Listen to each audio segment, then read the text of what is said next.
It's never been a better time to be a fan of Monster Collection RPGs than right now. Pokemon is promising a resurgence with its upcoming games, Digimon just put out arguably its best game in years with Time Stranger, and multiple indie and niche entries in the genre covering the whole gamut of Monster Collection came out at a steady cadence every month now, while existing ones continue to iterate to do right by their community. It's hardly a surprise Monster Hunter Stories is back for another outing. Now, on its third installment, as the name gives away, Monster Hunter Stories 3 is the most ambitious, highest budget entry in the sub-series yet, and arguably the clearest realization of the gameplay loop and stylings these games are clearly going for. Boasting a stronger emphasis on narrative and a raft of improvements across the board, those who are fans of the Monster Hunter Stories games will find this one to be the best, most compelling title yet. On the other hand, however, if you weren't already sold on Monster Hunter Stories, then this game may not necessarily convince you. In fact, depending on why you weren't on board with the previous games, this may put you off even more. Monster Hunter Stories 3 is a mixed bag of good and bad. To be clear, this isn't an amazing looking game. At least on Switch 2, there are some issues that undermine the game's graphical prowess that are hard to ignore, and which we'll get to shortly. But it still looks good, much better, denser, lusher, and overall more vibrant than not just past Monster Hunter Stories games, but arguably also most, if not all, other games in this specific subgenre of RPG. Almost equally as immediate of an improvement is to the game's storytelling. The Monster Hunter games have never been particularly concerned with anything beyond the vaguest suggestions of narrative framing, and the Stories games, while ostensibly more story-focused than the mainline ones, have still been very sparse. The stories in past Stories games have largely been simplistic coming-of-age affairs, following the main character on a journey across the land as they search far and wide and get stronger over time. There have always been some major narrative hooks that come into play, but to say that they take the backseat would still be overstating their prominence to the overall proceedings. Stories 3 is a far more narrative-focused game. It eschews the simplistic framing of past games and instead goes for a far richer and more textured setup, involving warring kingdoms, the machinations of royalty and their ministers and staff, ecological disaster, the weight of history, and the fate of destiny. It's not particularly breaking any new ground, especially for a JRPG, but it doesn't have to. What's here is very good, and in particular because of the increased and stellar artistic values, is conveyed convincingly enough that, for the first time in probably any Monster Hunter game ever, the story can legitimately be your primary compulsion for continuing to play the game. While it eventually recedes into the background, it's always a strong hook and frame for your adventure, and it never gives up on strong writing for the many characters you befriend along the way, and several of whom will engage you in elaborate questlines of their own, which may have you learn more, not just about them, but also the larger world. That larger world is another strong point of this game. The RE engine has struggled with open world games in the past, and Monster Hunter Stories 3 smartly keeps that in mind as it delivers to players vast open areas that are nonetheless instanced and separated by loads, to keep things manageable. From the various lush and often striking biomes you find yourself in, along with all their flora and fauna, to the varied and dense cities, Monster Hunter Stories 3 makes its world itself a central part of its appeal in a way that I can't remember a monster-catching RPG having done this side of Pokemon Sun and Moon. And that was 10 years ago now. Actually, engaging with this world is also a lot more pleasant and a lot less tedious than it has been in past games. And this brings me to what has been one of my primary complaints with Monster Hunter Stories games in the past, which is the core tedium inherent to them. Some of it is intrinsic to the design choices the developers make, and we will get back to that shortly. But a lot was seemingly more a matter of execution than concept, since it appears to have been addressed and mitigated greatly this time around. Traversal, for instance, is one of the easiest and most obvious ways this is apparent. This game still has you use the various abilities of your monster, or monsties.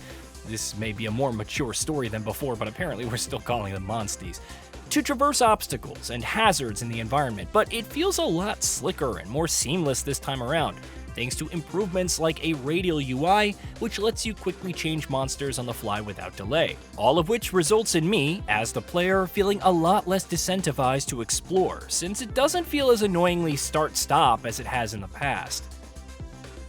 Generally, there have been similar attempts to mitigate the tedium across the board, but to varying degrees of success, which brings us to discussing what this game doesn't necessarily do as well. Take the equivalent of catching a new monster.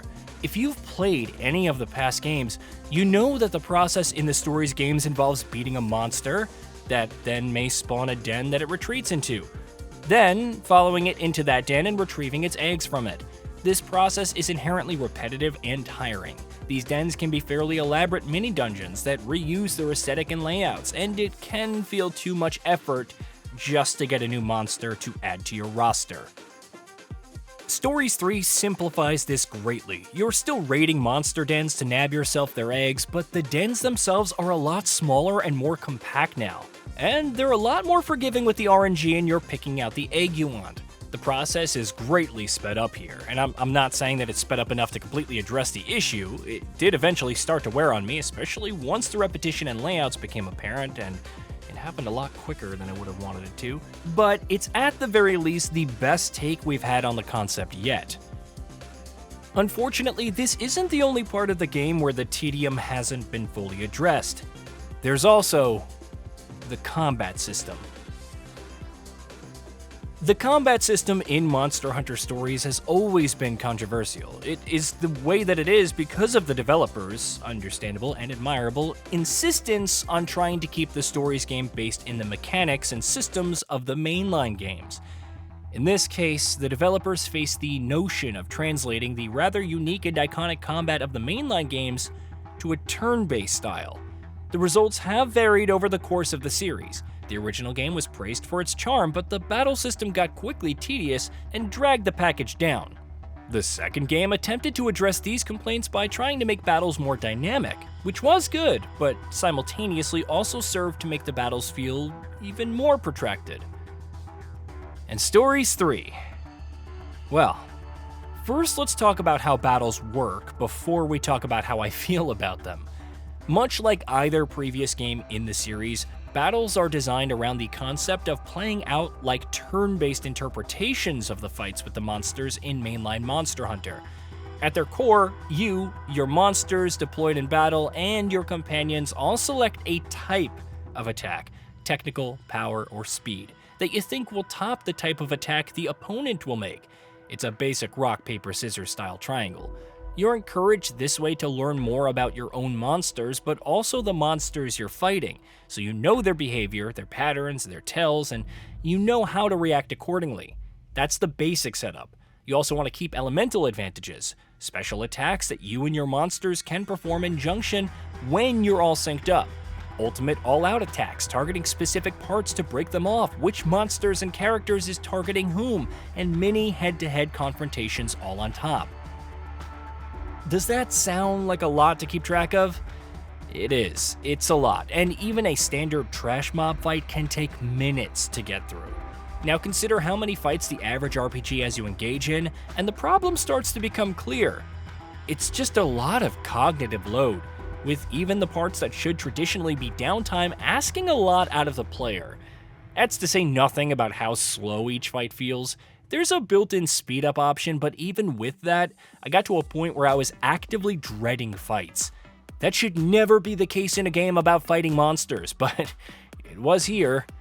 And unfortunately, the concessions made to streamlining here only serve to infuriate me further, with, for example, your current ally acting on their own, which can lead to moments of frustration when they do the opposite of what you were counting on.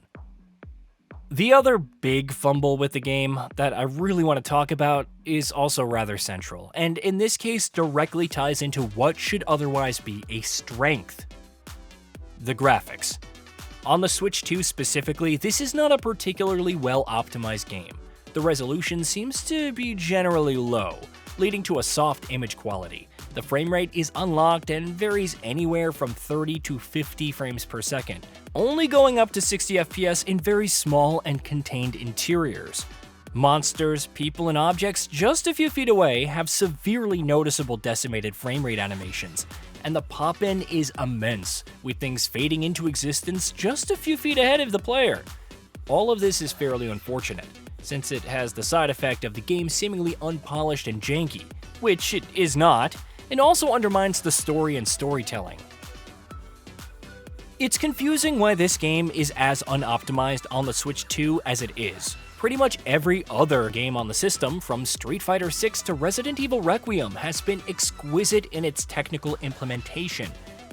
Presumably, the poor optimization here comes from the game's semi-open nature, which RE Engine has historically struggled with.